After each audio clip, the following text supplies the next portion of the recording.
안녕하십니까. 여러분 아마 시험을 치르느라고 고생이 많았을 겁니다. 본 강좌는 2014년 지난 4월 19일 날 치러졌던 국가직 공무원 시험에 대한 해설 강의를 하겠습니다. 주로 책형을 중심으로 해서 해설 강의니까요. 참고해 주시기 바랍니다. 이번 시험에 있어서는 전반적으로 여러 수험생들이 공부한 범위 내에서 크게 벗어나지 않는 영역 속에서 시험이 출제됐다라고 평가할 수 있겠습니다. 따라서 기존에 여러분들이 나름대로 공무원의 그 출제 경향에 맞게 공부한 학생이라면 좋은 점수, 높은 점수를 맞지 않을까라는 생각됩니다. 혹시라도 실수가 있어서 틀렸다면 이 해설 강의를 통해서 다시 한번 내용을 숙지하고 이해하는데 여러분들이 본 강좌의 학습에 목표를 두었으면 좋겠습니다. 여러분들이 다 알고 있다시피 이번에 어떤 시험에 있어서는 주로 어문 규정, 출제 경향을 보면 어문 규정에서 4문제, 문법 파트에서 4문제, 상당히 어문 규정과 문법 파트 상당히 많이 나왔죠. 8문제 정도가 정리됐고요. 어휘 2문제, 자, 그다음에 쓰기에서 1문제, 문학에서 2문제, 독해에서 7문제 정도가 출제됐습니다. 따라서 영역별로 나름대로 골고루 시험 문제 출제가 됐다라고 이야기할 수 있겠습니다. 자, 그렇다면 한번 문제를 해설 강의하면서 또 출제 유형이 어떻게 또 나왔는지 좀 더 시각적으로 직접 보는 시간을 갖도록 하겠습니다. 첫 번째 1번 문제입니다. 국어의 로마자 표기, 로마자 표기와 관련돼서 기억할 수 있는 것. 우리 로마자 표기에서 항상 주의할 것 중에 하나가 뭐라고 했죠? 소리대로 적는 것을 원칙으로 하는 것이 로마자 표기의 원칙인데 소리대로 적지 않는 것들이 있더라. 그런 것들을 구별해서 공부에 둔 사람이라면 아마 충분히 풀 수 있었던 문제가 아닌가 생각하고요. 따라서 왕심리는 그대로 소리대로 해서 왕심리로 나니까 왕심리라고 써야 됩니다. 그런데 거기 보면 왕심리 할 때 RI로 되어 있죠. 소리가 왕심리로 나니까 1번 문제에 있어서 가장 중요한 거죠. 왕심리. 자, 이것은 결국 왕심리로 나니까 WANGSIM 그 다음에 NI라고 해야죠. 이 NI라고 했는데 이것을 RI로 틀렸죠. 요거 좀 조심하기 바랍니다. 특별히 그 로마자 표기법에서 시험에 잘 나오는 것 중에 하나가 우리가 수업 시간에 여러 차례 강조합니다만은 왕심리하고 인왕리를 구분할 줄 알아. 인왕리 같은 경우는 우리가 행정구역단입니다. 행정구역단이기 때문에 in WA 이 되겠죠. 그 다음에 A NG 인왕 그 다음에 붙임표시 다음에 RI. 따라서 이것이 소리가 뭘로 난다 할지라도 인왕리로 난다 할지라도 행정구역 단위의 붙임표시 전후에 있어서는 음운 변화를 적용하지 않는다는 점에서 보면 인왕리라고 적어야 된다. 따라서 왕심리하고 인왕리 헷갈리면 안 된다는 것. 나머지는 뭐 대체적으로 울릉 같은 경우에 있어서 리을이 연속적으로 나오면 LL로 적는다는 것에 기준을 둔 것이고 백마 같은 경우도 역시 자음동화와 관련돼서 백마로 소리나니까 그대로 소리대로 표기하게 됐죠. 학려울 같은 경우는 앞에 받침문절 다음에 뒤에 모음으로 시작된 말이 왔을 때는 소위 니은이 추가되기 때문에 소리상 니은이 첨가됐죠. 소리상 니은이 첨가된 상태에서 최종적인 소리는 학려로 나니까 그렇게 적은 것입니다. 따라서 문제의 답은 1번이었다는 거 기억해 두기 바랍니다. 자, 노마자 표기법에서 가장 중요한 게 뭐라고요? 예, 그렇습니다. 노마자 표기법에서는 표준 발음대로 적는 것이 원칙이다. 그러나 소리대로 적지 않는 경우들이 있더라. 그런 예외적인 것들을 머릿속에 염두에 둔다면 충분히 노마자 표기법에 있어서는 실수가 없을 거로 생각됩니다. 자, 두 번째 문제는 띄어쓰기 문제죠. 밑줄 친 부분에 띄어쓰기가 바르지 않은 것은 뭐냐? 두 번째 문제입니다. 자, 집에서만이라도 제발 편히 쉬어라 할 때 집에서만이라도 조사는 여러 개 나오더라도 다 붙였습니다.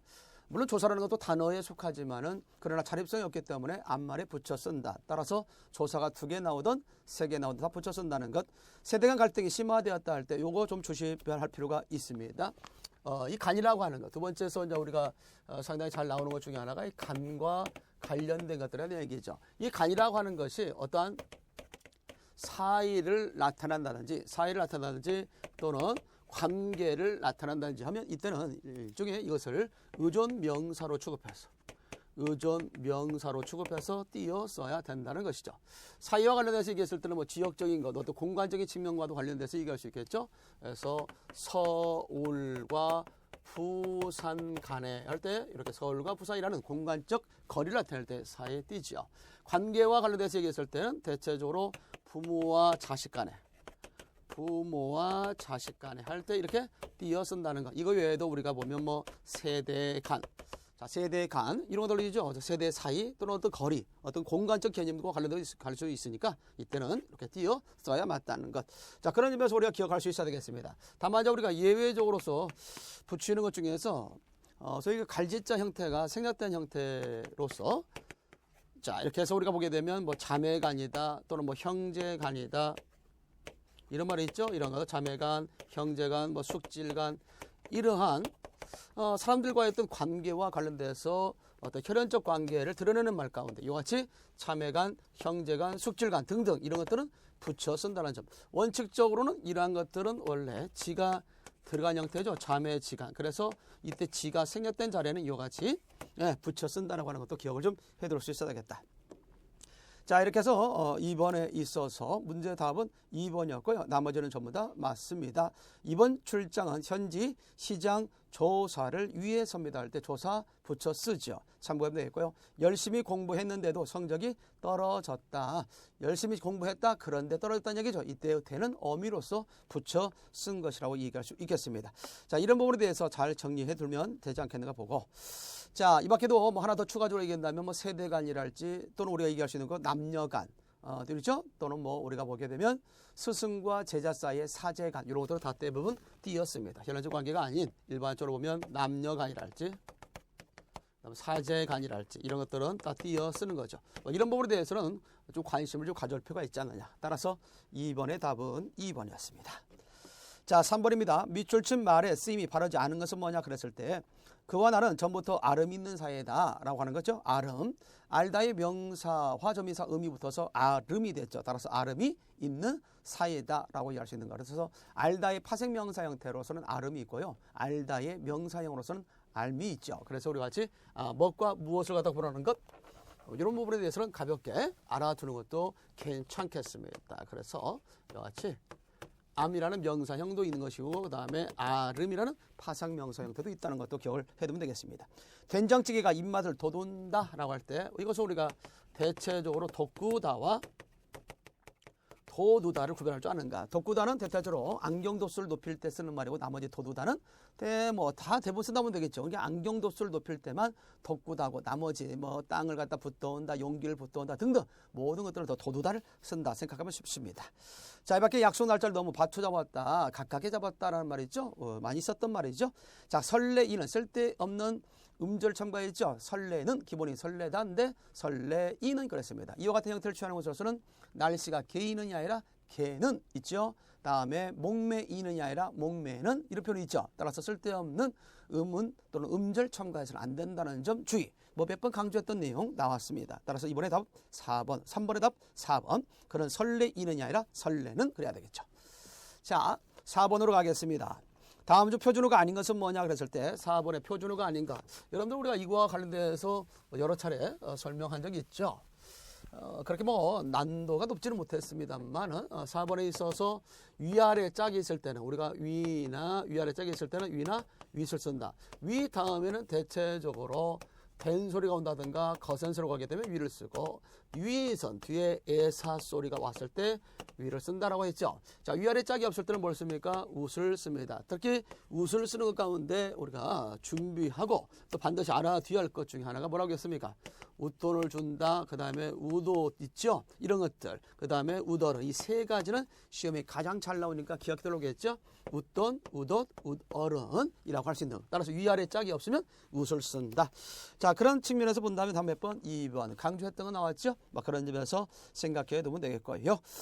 자, 윗목 같은 경우는 위아래 짝이 있죠. 아랫목에 대해서 윗목이 있을 수 있으니까 시옷받침이 붙였고 위층은 뒷소리가 거센 소리 나왔기 때문에 시옷받침이 안 들어가야 맞겠고 우옷은 사실 위에 입는 옷 가운데 가장 겉에 입는 옷, 겉옷, 외투 정도의 의미로 이해되는 것이요. 따라서 이 경우는 위아래 짝이 없기 때문에 결국 우옷이라고 해야 맞습니다. 꼭 기억해 두기 바랍니다. 자, 5번입니다. 다음 글의 설명 방식과 가장 가까운 것은 뭐냐? 설명 방식이죠. 대체로 설명 방식이 나왔다. 이런 설명 방식의 문제가 나왔다. 설명 방식은 다른 말로 서술 방식이다. 설명 방식이다. 또는 다른 말로 서술 방식이다. 또는 글의 전개 방식이다. 이런 말로 시험 문제 출제되기도 합니다. 자, 거기 보니까 여름방학을 맞이하는 학생들이 잊지 말아야 할 유의사항이 있다. 유의사항이니까 어떻게 돼요? 유의사항이다. 그러니까 그 유의사항에 대해서 구체적인 예를 들겠죠. 보나마나 이것은 예시와 관련돼서 글이 전개되고 있음을 알 수 있습니다. 첫 번째 이등병 삼각형이라 두 변의 길이가 같은 삼각형이다라고 할 때는 정의와 같겠고요.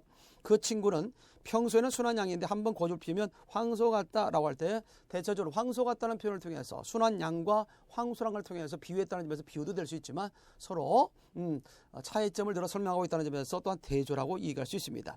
나는 산강, 바다, 호수, 들판 등 우리 국토의 모든 것 가운데 각각의 구체적인 예를 들었죠. 막 그런 점에서 예시, 문제답 3번이 되겠고, 잣나무는 소나무처럼 상록수이며 추운 지방에 자라는 침엽수이다처럼 비교죠. 뭐처럼이라고 해서 자칫 잘못해서 비유라고 하면 안 됩니다. 나무와 나무끼리이기 때문에 이건 동종관계에 있는 것이고, 동종관계에 있는 것에서 공통점을 들어 설명하기 때문에 비교라고 할 수 있죠. 따라서 비유와 비교의 구분, 비유는 이종관계, 서로 다른 관계에 있는 것을 통해서 다른 종에 있는 관계를 통해서 소위 설명 들을 때 우리가 쓸 수 있는 것이 바로 비유. 국어적인 입장에서 설명의 방식으로 얘기한다면 유추에 가깝죠. 있죠? 그래서 유추는 곧 비유 이렇게 설명하기도 합니다. 자, 그 정도는 우리가 좀 알고 있으면 될 것 같고요. 자, 6번으로 넘어가도록 하겠습니다. 자, 6번은 밑줄 친 말의 품사를 잘못 말한 것은 뭐냐 그랬을 때, 자, 이것도 역시 우리가 강조했던 것입니다. 수사와 이거 문제 답으로 요구됐던 것이 이제 수사와 수관형사를 구분할 줄 아는가. 수사 다음에는 뭐가 붙고요? 조사가 붙고, 수관형사 다음에는 단위성 의존명사. 명사가 나와야 되겠죠? 단위성 의존명사가 반드시 뒤에 수반하게 된다. 그래서 이것은 요것만 알았다면 사실 뭐 6번 문제는 해결될 수 있었던 문제가 아닌가 생각됩니다. 따라서 그는 하루에 책 5권을 읽었다 할 때 5 다음에 권 의존명사 나왔기 때문에 이때의 5은 수관형사라고 해야 되겠다. 보통 우리가 수관형사를 우리가 지적하는 문제는 그렇게 어렵지 않은데요. 뭐 예를 들어서 이런 겁니다. 시험 문제도 우리가 아마 수업 시간에도 이제 공통적으로 지적했던 중에 하나인데, 뭐 하나가 있다, 그 다음에 뭐 둘이 있다, 그 다음에 셋 있죠. 셋, 그 다음에 넷, 뭐 다섯, 뭐 이렇게 나가지 않습니까? 양수사, 양을 나타내는 말 가운데. 자, 이것을 수관형사가 들어온다면 하나에 대해서 뭐가 있냐면 한이 있어요. 그 다음에 둘에 대해서는 두가 있다. 셋에 대해서는 세, 그 다음 넷에 대해서는 네가 있고, 뭐 세나 또는 서 형태가 나오기도 하고, 또는 석 형태가 나오기도 하죠. 또 이것도 역시 너 형태가 나오기도 하고, 그 다음에 넉 형태가 나오기도 하죠. 대체로 뭐 뒤에 의존명사가 뭐 돈이나 말, 돈말, 발푼, 호흡 이렇게 해서 발, 푼, 호흡 이런 의존명사 나오면 대체로 세나 네가 서나 너 형태의 그런 관형사로 바뀌게 되고, 석이나 넉 같은 경우는 양, 대, 섬자, 양대, 섬자 해서 석이나 넉 형태는 양대, 섬자가 오면 석이나 넉 형태로서 수관형사 형태가 옵니다. 자, 여기까지는 나름대로 모양이 변하죠. 그런데 5부터는 그대로 수사인 경우나 수관형사인 경우에 있어서 변함이 없이 나옵니다. 그러다 보니까 대체로 우리 수험생들이 헷갈릴 수 있는데, 보통 시험 문제도 출제도 벌써 여기 뭘부터 나왔어요? 5부터 나왔지 않습니까? 분명히 시험 문제에서 이것이 수사냐, 수관형사라고 할 때는 이런 형태가 같은 것을 통해서 뒤에 환경에 따라서 때에 따라서는 수사, 수관형사로 이해되는 것들이 문제가 나온다. 수업 전에도 너무 이제 강조했는데 그대로 나왔죠. 5권을 읽었다. 그래서 5 다음에는 의존명사가 왔기 때문에 이걸 수사라고 해야 된다는 것. 읽고 싶다라고 할 때 싶다는 항상 형용사죠. 그러면서 읽다가 본영혼이고 뒤에 싶다가 보조영혼으로서, 싶다는 항상 보조 형용사로 쓰이는 것이니까 기억해 두시고요. 그 다음에 학교에서 재밌는 노래를 배웠어요 할 때 요는 높임 보조사 요 형태고, 정치, 경제 및 문화라고 할 때 이때 및이라고 있죠. 일종의 보면 앞과 뒤에 단어를 갖다 연결해주는 그러한 접속 부사로서 쓰인 것입니다. 따라서 6번의 답은 1번 정도 해두면 되겠습니다. 7번 갑니다. 7번에 있어서 다음 국어 사전의 정보를 참고할 때 접두사 군의 의미가 다른 것은 뭐냐. 일단 사전 속의 접두사 군에 대한 의미를 제시한 상태에서 그것을 한번 적용해 보라. 적용한 것 중에서 의미가 다른 것을 찾는 문제가 됩니다. 자, 그녀는 신혼 살림에 군 식구가 끼는 것을 원치 않았다. 결국 식구 이외의 사람들, 가외의 사람들이 끼는 것을 원치 않았다 할 때, 이때 군이라고 하는 것은 앞서 얘기했던 것처럼 두 번째, 즉 군에 있어서의 두 번째 의미에 해당된다 볼 수 있겠죠. 이번에 치면 깨끗이 군말하지 않기로 합시다. 쓸데없는 소리 하지 않기로 합시다. 뭐 이어서 1번의 의미가 되겠고요. 건강을 유지하려면 운동을 해서 군살 빼야 된다. 쓸데없는 살 빼야 되겠죠. 군살 빼야 됩니다. 자, 그래서 이것도 역시 2번의 의미입니다. 그는 꺼림칙한지 군기침을 2번 했다. 쓸데없는 기침 두 번 했다, 뭐 했다는 거죠. 따라서 이것도 역시 두 번째 의미에, 두 번째라는 첫 번째 의미에 해당된다고 볼 수 있겠습니다. 따라서 2, 3, 4는 대체적으로 첫 번째 의미로 쓰였다면 1번만 가외에 덧붙는 그런 의미를 갖고 있는 두 번째 의미로 쓰였다는 사실 기억해 두기 바랍니다. 자, 이런 것들이 시험에 더 나올 수 있겠죠. 보통 우리가 본 수업 시간에도 언급을 했고요. 자, 그런 것을 얘기한 적이 있는데 대체적으로 여기서 우리가 하나 기억할 수 있는 것은 접사와 그 다음에 뭐다는 어근의 어떤 구별이라고 하는 측면에서 우리가 기억을 할 수 있는 거죠. 여기에서 쓰이는 구는 전부 다 접두사로 쓰이게 써 있습니다만은 대체로 접사와 어근의 구별할 때 다음 같은 예를 들어서 한번 볼 수 있겠죠. 뭐 군 소리가 있다, 군 고구마가 있다라고 할 때 이때 똑같은 군이 나왔을 때 어떻게 할 것이냐. 결국 접사라고 하는 것은 본래의 그런 의미에서 멀어져서 다른 의미로 전이돼 사용되는 것을 우리는 접사라고 얘기할 수 있고, 어근이라고 하는 것은 본래 의미로 사용됐을 때, 따라서 접사와 어근의 구별하는 점은 본래 의미로 사용됐느냐 사용되지 않았느냐를 가지고 구별할 수 있다는 거죠.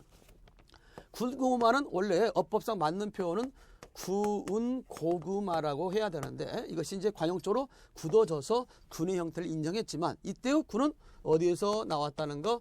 굽다에서 나왔다는 사실을 알 수 있겠죠. 따라서 이 경우는 어근으로 봐야 됩니다. 반면에 군 소리는 소리를 굽는 게 아니죠. 따라서 이때 군이라고 하는 것은 쓸데없는 다른 의미로 전제돼 사용됐다면서 접사. 그래서 이 경우는 우리가 단어의 어떤 형성 과정적 측면에서 본다면 파생어에 해당되고 군 고구마는 합성어에 해당된다. 즉 어근과 어근이 결합된 거다. 이것도 덤으로 하나 알아두고 가기 바랍니다.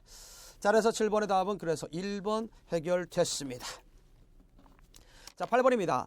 역시 뭐 한자성어 계속해서 시험 문제 출제되고 있죠. 앞으로도 한자성어에 대한 문제는 지속될 것이라 생각됩니다. 우리 수험생 여러분들 한자성어에 대한 기본적 이해 반드시 가지고 있어야 되겠죠. 밑줄치는 한자 쓰임이 옳지 않은 거라고 했습니다. 황제는 농공행상을 통해 그의 신하를 갖다가 벌하였다라고 할 수 있죠. 농공행상이라는 것은 공의 크고 작음을 갖다가 논의한다는 것으로서 그를 통해서 거기에 따라서 공가에 따라서 뭐합니까? 공에 따라서 칭찬해주고 상을 주는 것을 농공행상이라고 할 수 있는 거죠. 그런데 여기에서는 벌하였다고 그래서 연결되지 않죠. 농공행상은 상을 주는 겁니다. 이때 상자, 상줄상 아니겠습니까? 상상자입니다. 그러므로 그 신하를 벌하였다는 말은 어울리지 않는 것이고, 그들은 사냐를 떠들며 촉은 모피로 목숨을 이어갔다. 촉은 모피로 그러죠. 자, 풀뿌리와 나무 껍질로 이어갔다는 것. 과거에는 춘궁기라는 게 있죠. 요즘에는 워낙 또 삶이 좀 풍족하다 보니까 춘궁기라는 것을 몰랐는데요. 당시에 정말 보리가 나오기 전에 또는 뭐 우리가 대체적으로 보면 봄날에 대체적으로 뭐 나물이 나오기 전에 어때요? 이런 것들 먹을 것이 없었을 때 바로 이렇게 촉은 목표로 연명할 때가 있었죠. 부모를 반포지호로 모시는 것은 자식이 마땅한 도리다라고 할 때 반포지호.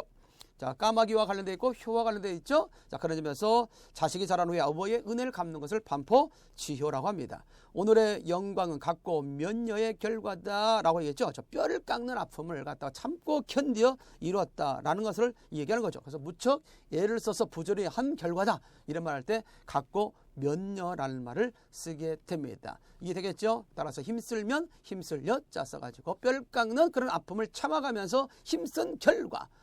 결국 여러분들도 뭐 오늘의 어떤 결과를 바라보고 있죠. 갖고 몇 년 끝에 합격의 영광을 맞이하는 여러분들 되기 바랍니다. 8번의 답 그래서 1번이 잘못됐다. 농공행상은 상을 주는 겁니다. 상줄상. 뭐 학교 다닐 때 상 많이 받아보신 분들 이런 상자 도장 찍혀서 많이 봤을 거예요.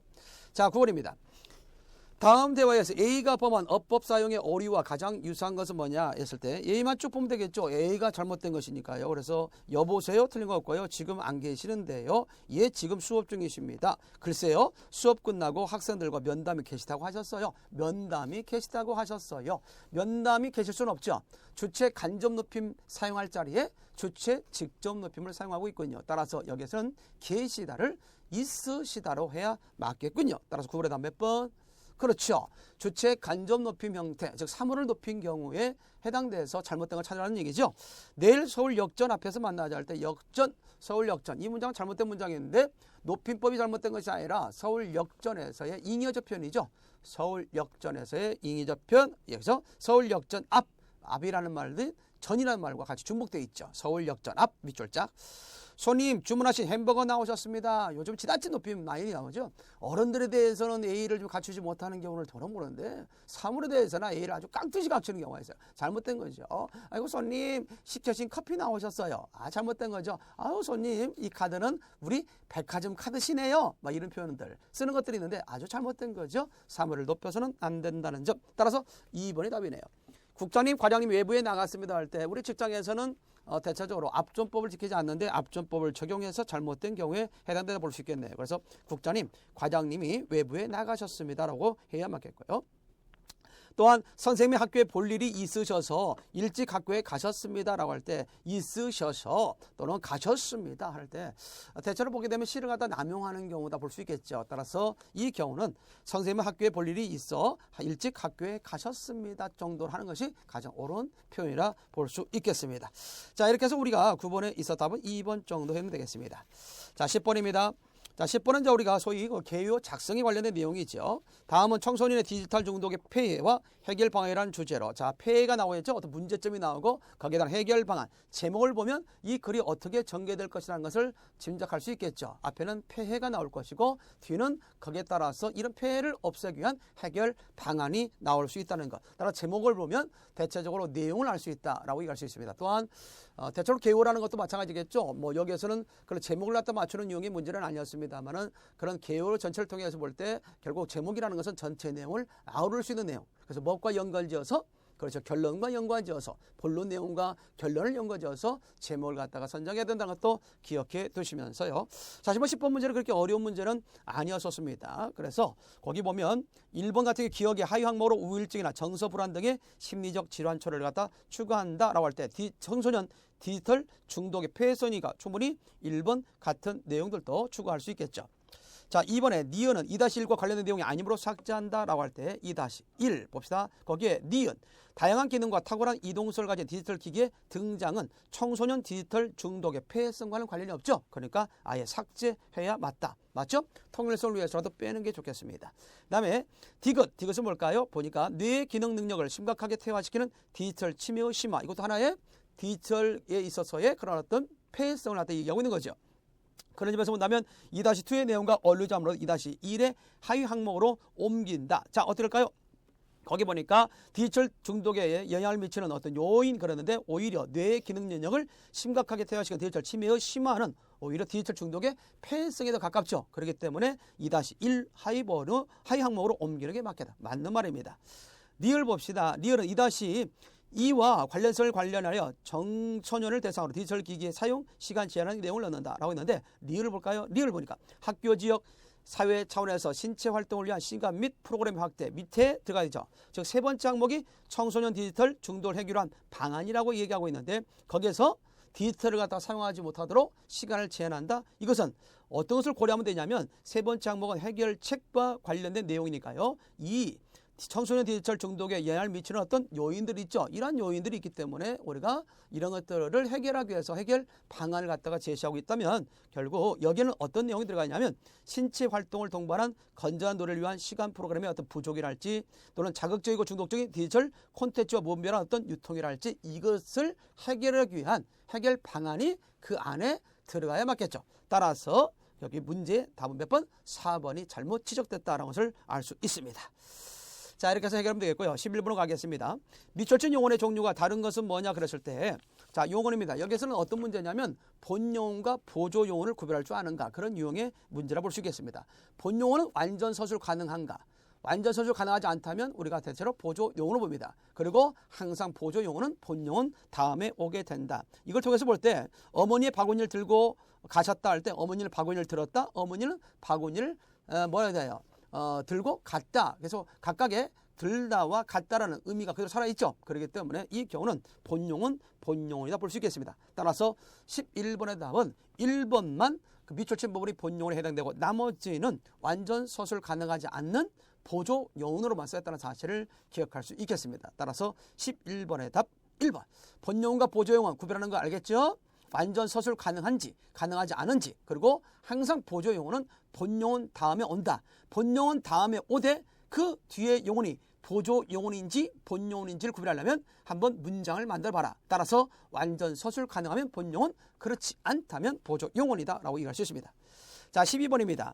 다음 글을 통해 알 수 있는 내용으로 적절하지 않는 것은 뭐냐 할 때 이건 정보 일치 문제라 볼 수 있겠습니다. 따라서 핵심 단어를 찾아서 그 단어가 나오는 부분을 갖다 살펴서 서술화의 그 관계성에서 내용을 살펴서 그 말이 언급됐는지 안 됐는지를 확인하면 쉽게 찾을 수 있는 문제가 아닌가 생각됩니다.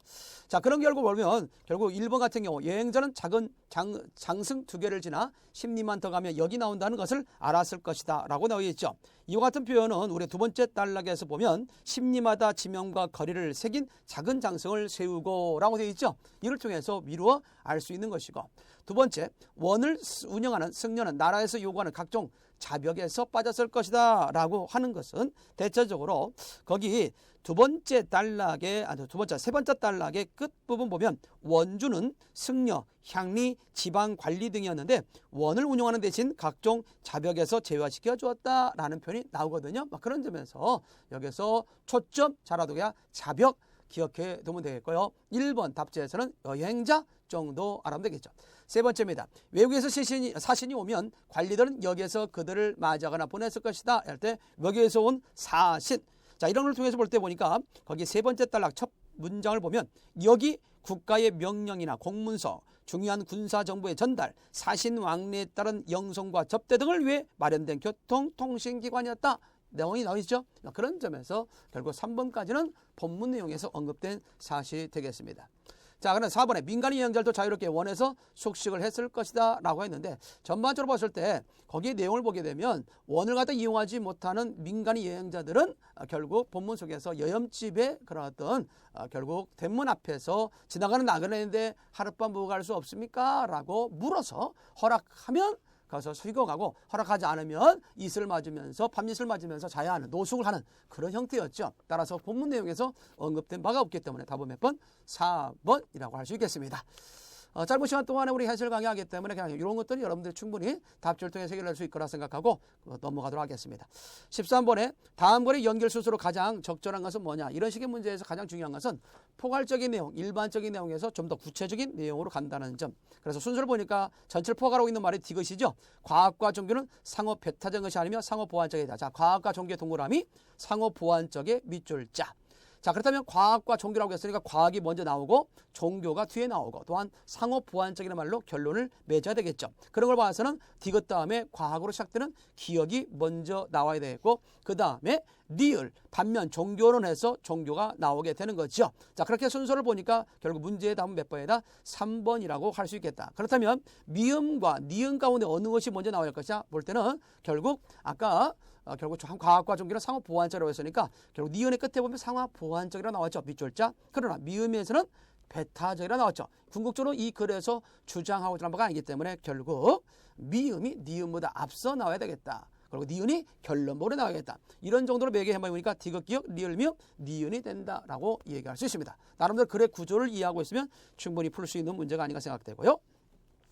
14번에 다음 글에 대한 이해로 적절하지 않은 것은 뭐냐라고 했을 때, 대체로 보면 이 글은 동양과 서양 건축의 차이를 요소들 간의 관련성을 통해서 설명하고 있는 걸 맞죠. 그래서 대체적으로 1번, 2번, 3번의 내용은 본문 속에서 언급된 내용입니다만은 4번에 있어서 동양의 건축은 자연환경에 개방적이지만 인공 조형물에 대해서는 폐쇄적이다라고 했는데, 이 글의 끝에 보면 그로 인해 건축이 무대나 액자를 설정하고 자연이 끝을 내주는 기분을 느끼게 한다를 통해서 봤을 때 결국 인공 조형물에 대해서 폐쇄적이라고는 볼 수가 없겠죠. 인간과 또한 자연과 이런 인공 구조물이 서로 어우를 수 있는 그런 점에서 추구한, 그래 자연 어떤 미, 인공의 미를 추구했다는 점에서 본다면 폐쇄적이다 또는 인공물에 대해서는 그렇게 좋게 생각하지 않았다라는 언급되는 내용으로서는 없지요. 따라서 답은 4번이 되겠습니다. 자, 기억리을에 대한 풀이로 가장 적절한 것은 뭐냐? 오랜만에 관동별곡을 제시했는데 그 원관념을 찾는 유형의 문제였죠. 따라서 여기서는 대체로 파도와 관련된 내용입니다. 천근을 못 내보아 하늘 끝이죠. 못 내봐 망향정의 오른말에 올랐더니 바다밖에 하늘이니 하늘이라 무소신고 가뜩 노한 고래. 이때 가뜩 노한 고래는 바로 높게 치고 있는 파도를 얘기합니다. 뉘라서 놀랍간데 붉은이 뿜거니 어지러이 꾸난지고 은산. 자, 파도가 칠 때 우리가 보게 되면 파도 끝에 그 하얀 거품같이 끼는 거 있죠. 그런 것들을 우리 은산으로 표현하고 있고요. 육합이라고 하는 것은 동서남북을 갖다가 이야기하게 되는 거고, 자, 이 밖에 5월 장천의 백설은 무산지라고 할 때 백설은 아무래도 이제 바위에 부딪히거나 해변가에 파도가 도착했을 때 포말을 일죠. 그 포말을 바로 이와 같은 백설로 얘기하고 있다. 그런 점에서 비유하는 바가 적절한 것을 찾는 문제였기 때문에 문제의 답은 몇 번? 그렇죠. 2번이었다는 것을 알 수 있습니다. 참고해두면 되겠고요. 16번에서 다음 발표에서 사용한 전략이 아닌 것은 뭐냐라고 했을 때, 자, 이것도 마찬가지입니다. 지문의 내용을 갖다가 분명히 보면 이해될 수 있는 것이죠. 따라서 이런 식의 문제는 아까 정보 일치 문제랄지 이런 식의 문제는 답지를 읽고 본문의 내용을 읽어가면서 그런 내용이 있는지 확인 여부를 가지면 되지 않겠는가 봅니다. 전문가의 견해를 인용하고 있다. 거기 데니얼 카너먼이라는 사람을 인용했죠. 두 번째, 물음을 통해 청중의 주의를 환기하고 있다. 그렇죠? 거기도 나왔죠. 에카드에 보면 첫 번째 단락에 자동차 테러리즘의 결정은 받아들일 만한 것일까요? 아니면 불공정한 것일까요? 이러면 이러한 결정은 받아들일 만한 것일까요? 이러한 물음표가 들어가 있죠. 잘 생각할 수 있겠고요. 구체적인 사례와 조사 결과를 제시하고 있다. 실제로 캐나다에서 130을 상대로 이러한 질문을 했습니다. 나와 있죠? 그런 점에서 본다면 1번에서 3번까지 들어있지만 4번에 매체의 특성을 고려해 발표 내용을 조절하고 있다라고 하는 어떤 통계 자료를 다 사실적으로 말하고 있다는 점에서 보면 조절하고 있다고 볼 수는 없겠죠. 따라서 답은 4번입니다. 자, 17번에 있어서 다음 작법이다 설명으로 가장 적절한 것은 뭐냐 했을 때 이호철의 1965년 어느 이발소에서라는 소설을 통해서 이야기하고 있는데, 바로 이런 것들은 뭐냐, 대체적으로 그 서술상 특징, 소설에 있어서의 그런 서술상 특징은 대체로 시점의 이야기를 할지 아니면 그 속에 등장한 어떤 갈등의 유형이랄지 인물의 제시 방법을 통해서 대체적으로 서술상의 특징을 묻고 있습니다. 여기서는 다분히 인물과 인물, 이발사와 결국 그 신사와의 어떤 대화를 통해서 결국 그 사람들의 어떤 면면을 드러나고 있음을 알 수 있겠죠. 따라서 그렇게 어렵지 않았으니까 답만 체크하고 갑시다. 2번이 되겠습니다. 18번에 다음 글의 서술 방식으로 적절하지 않은 거라고 했죠. 않은 것의 밑줄자. 대체로 보게 되면 단호한 어조로 상대의 오만함을 지적하고 있다. 최초의 토항소 경문이니까 당연히 그 글에 대한 성격만 알고 있더라도 1번이 맞았다는 사실을 알 수 있을 것 같고요. 그렇죠? 이것은 첫 번째 단락을 보면 나와 있습니다.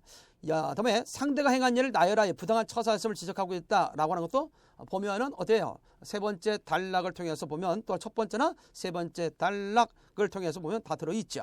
반면에 우리가 보게 되면 거기 상대가 처한 상황을 비유적으로 표현하며 반성을 갖다가 촉구하고 있다라고 하는 것은 지금 너의 흉포함 뭐뭐와 같이 헤엄치는 것 같다라는 표현 나오죠? 세 번째 단락에 그와 같은 내용들이 있습니다. 자, 그런데 두 번째 역사적 사례를 들어 상대 미묘한 심리를 언급하고 있다 이 얘기하고 있는데, 대체적으로 보면 역사적인 어떤 사례를 든 것은 없죠. 책을 인용한 부분이 있어도 역사적 도덕경이라는 책을 인용한 부분이 있어도 역사적 사례를 들어서 얘기한 건 없다. 따라서 답은 2번입니다. 자, 19번입니다. 밑줄진 어휘의 뜻풀이로 바르지 않은 것은 뭐냐 그랬을 때 어휘 문제죠. 그랬을 때 슬겁다는 말은 마음씨가 너그럽고 미덥다. 해걸음이라는 것은 해가 서쪽으로 넘어갈 때, 그 다음 길섭이라는 것은 시골 마을의 좁은 골목길. 틀렸죠? 길섭이라는 것은 시골 마을의 좁은 골목길은 고사시라는 말 씁니다. 무슨 말 쓴다고요? 고사. 자, 그런 부분에서 여기서 고사시라고 하는데 여기에서는 길섭은 길 가장자리. 우리가 김상옥의 사양이라는 시조를 보게 되면 눈을 가만 감으면 굽이 잦은 풀밭길이 시냇물 돌돌돌 길섭으로 흘러가고요 라는 표현 나오죠. 길섭, 길 가장자리. 그래서 문제답 3번이 틀렸고요. 대면은 성질이 꼼꼼하지 않아 행동이 신중하나 조심치 않는 모양을 나타낼 때 나는 말이죠. 맞습니다. 자, 마지막 20번입니다. 다음 작품이 지닌 특징으로 적절하지 않은 것. 자, 백석의 모닥불이라는 시를 제시했습니다. 표현상 특징과 관련돼서 얘기하고 있죠. 대체로 보면 구체적인 대상을 열거하여 시상을 절개하고 있다. 이것은 첫 번째 연과 두 번째 연을 보면 드러나 있고요. 그 다음에 특정한 조사를 반복했다. 특정한 조사 보면 거기에 계속해서 도라는 역시 보조사가 반복되고 있음을 확인할 수 있죠. 그런 점에서 맞는 내용이고요. 그 다음에 사물을 의인화하여 대상의 속성을 갖다 강조하고 있다. 거기 두 번째를 보면 자, 큰 개도 강아지도 모두 모닥불을 쪼인다라고 했을 때 뭔가 좀 의인화된 그런 형태가 되려는지 모르겠습니다만은, 그러나 이것이 그런 어떤 강아지나 개의 속성을 통해서 이야기하고 있는 건 아니죠. 따라서 문제답은 3번. 토속적 시어를 활용하여 향토색을 드러내고 있다라고 했죠. 거기 보면 뭐 여러 가지 말이 나오죠. 근데 뭐 개니, 빠디, 개 이빨, 뭐 너울 쪽, 널반지 쪽, 막 그런 점에서 대체적으로 보면 요 같은 그리고 사투리, 그 지역어를 사용하고 있음을 확인해 볼 수 있습니다. 대체로 우리 민족의 공동체적 합일 정신과 비극적 역사를 토로하고 있는 작품이 백석의 모닥불이라는 것 기억해 두기 바랍니다. 짧은 시간 동안 해설 강의이기 때문에 여러분들에게 좀 숨가쁘게 돌아온 것 같습니다. 아무쪼록 이런 내용을 바탕으로 해서 꼼꼼히 한번 여러분들이 무엇을 틀렸고 무엇을 맞았는지, 또 그것의 답이 어떻게 이루어졌는지, 또 왜 어떻게 답을 그렇게 구했는지, 이것들을 좀 아는데 도움이 됐을 걸로 봅니다. 아무쪼록 좋은 결과를 바라면서 국가직 해설 강의를 이상으로 마치도록 하겠습니다. 고생했습니다.